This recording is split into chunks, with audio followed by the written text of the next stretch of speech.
Enchanté, Christian Quetoméris, Télévision Suédoise.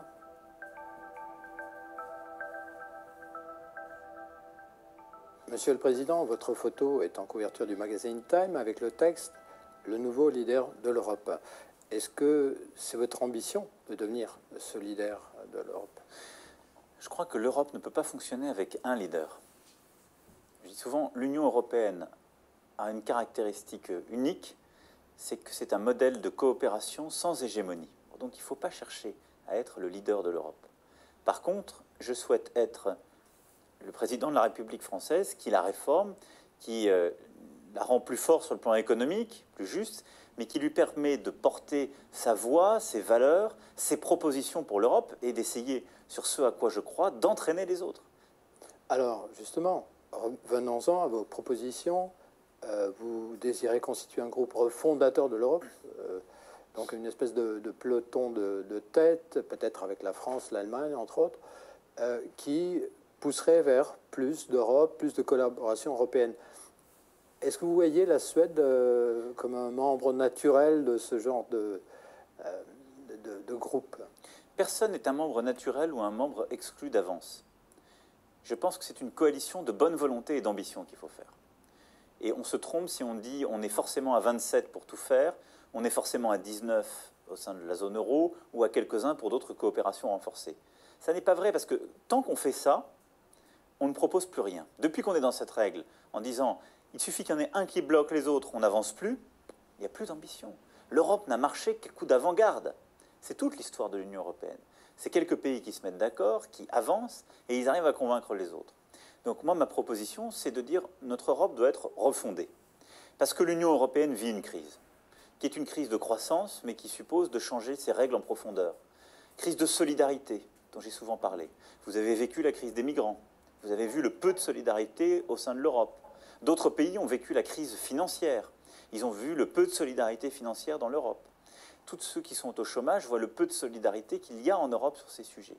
Dans le même temps, nous devons régler les problèmes d'aléa moral et éviter qu'il y ait de l'irresponsabilité et que chacun fasse son travail chez lui. Tout ça impose d'avoir une Europe qui soit d'abord plus souveraine. C'est pour moi le premier pilier de la refondation.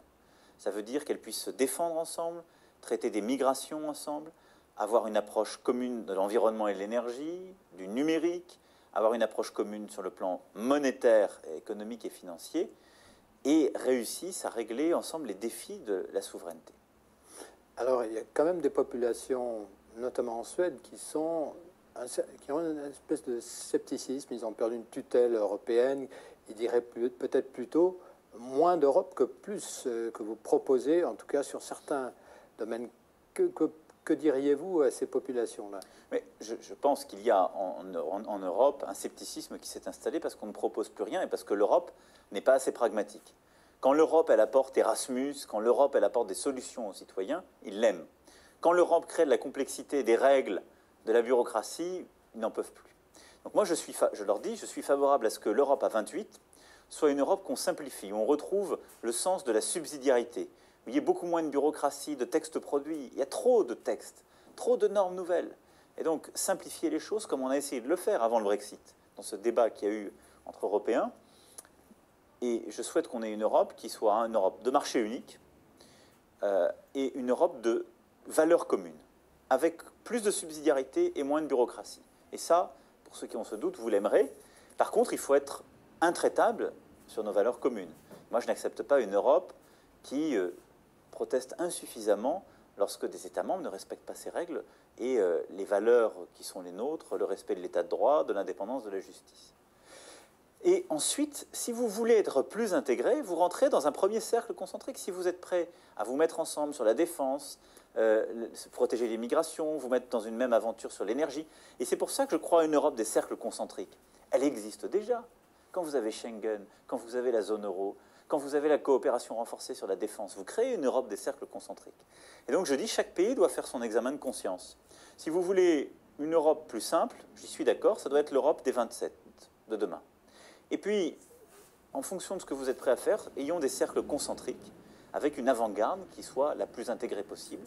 Et un principe qui est que selon des critères, chacun peut toujours rentrer dans l'avant-garde s'il respecte ces critères et s'il le souhaite. Une question sur le terrorisme. D'après vous, on pose parfois question, comment se fait-il que des jeunes nés en France ou en Suède soient attirés par une idéologie extrémiste? Pour vous, c'est quoi l'explication? Je crois que l'explication, elle est multiple. Et elle suppose d'ailleurs de ne tomber dans aucune simplification.